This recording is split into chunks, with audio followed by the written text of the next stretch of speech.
این روزا خبرایی از لیست شدن همستر میشنویم، ولی آیا لیست شده؟ چجوری همسترامو بفروشم و از کجا باید همستر بخرم؟ همه دارن حرف از لیستینگ میزنن و میگن پولدار شدیم و این خبر خوشو به همه میگن، ولی آیا واقعیت داره؟ واقعیت که داره، اما بذارید بریم به چند هفته قبلش.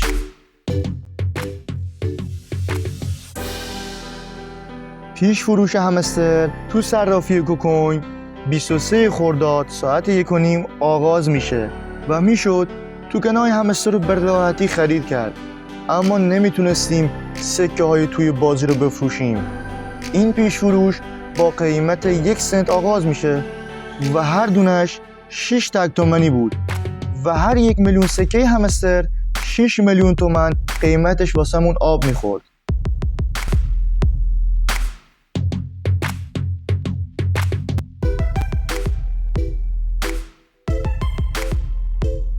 چند روز بعد همستر تو صرافی گیت پیش فروش خودش آغاز میکنه و این پیش فروش رو با قیمت 15 سنت شروع میکنن و هر 1000 سکه برابری میکنه با 9 میلیون تومن ما. هنوزم میشه خرید کرد، ولی من به شما این پیشنهاد نمیدم که به سمت این بازار برید. ممکنه بعد از عرضه همستر قیمت واقعی و پیش فروش با همدیگه خیلی فرق کنن.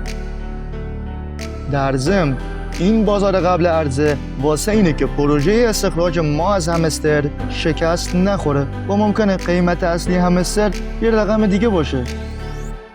بعد از پیش فروش تو صرافی کوکوین و گیت نوبت به یه صرافی دیگه میرسه به اسم بای بیت.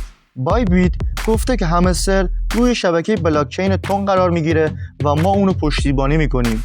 تو این صرافی به قیمت 5 سنت همستر پیش فروش خودشو شروع میکنه و هر 1000 سکه همستر معادل 3 میلیون تومن هستش.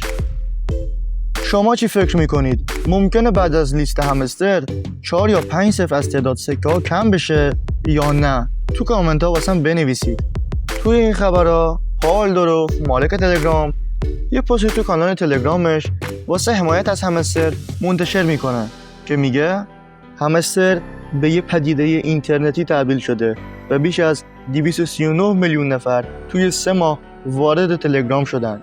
همستر تنها توی 73 روز تونسته به 100 میلیون کاربر ماهانه برسه و هر روز 4 تا 5 میلیون کاربر جدید وارد همستر کمبت میشن و اونو به سریع‌ترین سرویس دیجیتال در حال رشد در جهان تبدیل میکنن. همونطور که چند ماه پیش گفتم، موج جدیدی از اپلیکیشن های کوچیک توی تلگرام به راهه و همستر کمبت الان پیشتازه و رشد زیاد پلتفرم تلگرام رو نشون میده. به زودی تیم همستر توکن خودش رو روی بستر بلاکچین تون ایجاد میکنه و مزایای بلاکچین رو به صدها میلیون نفر معرفی میکنه. عصر جدیدی تو راهه و ما شاهد ورودش به زمان واقعی هستیم. حالا که مالک تلگرام مهر تاییدی به همستر زده، خیالمونم راحت کرده که هرچی تلاش کردیم به نتیجه میرسه. شما با پولتون میخواید چه کار کنید؟ توی کامنت ها واسم بنویسید. راستی یه ویدیوی دیگه ساختم، بهت گفتم پروفیت مهمه یا سکه؟ بزن روی لینک بالا و ببینش. اینم بگم لایک و سابسکرایبت به ما انرژی میده. مرامی بزن واسمون تا ما هم واسط اطلاع رسانی های همستر رو ایداراب های دیگه رو معرفی کنیم.